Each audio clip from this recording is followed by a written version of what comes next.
جب بھی کسی انسان کو سخت بیماری ہو اور وہ اس بیماری میں مبتلا ہو تو یہ دعا کثرت سے اسے مانگنا چاہیے، کیونکہ یہ دعا اللہ تبارک و تعالی نے حضرت ایوب علیہ السلام کو سکھائی تھی، اور یہ دعا حضرت ایوب علیہ السلام پڑھتے رہتے تھے۔ اسی دعا کی برکت سے اللہ تبارک و تعالی نے حضرت ایوب علیہ السلام کو شفا عطا فرمائی، اور یہ دعا لازم پڑھنا چاہیے۔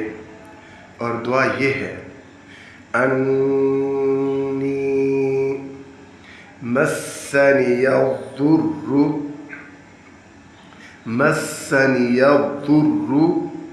وانت ارحم الراحمین،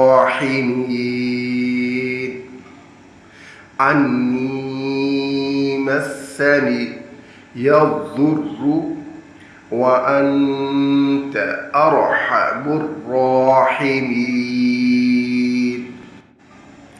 ترجمہ: اے اللہ، مجھے تکلیف نے آ لیا ہے اور آپ سب سے بڑھ کر رحم کرنے والے ہیں۔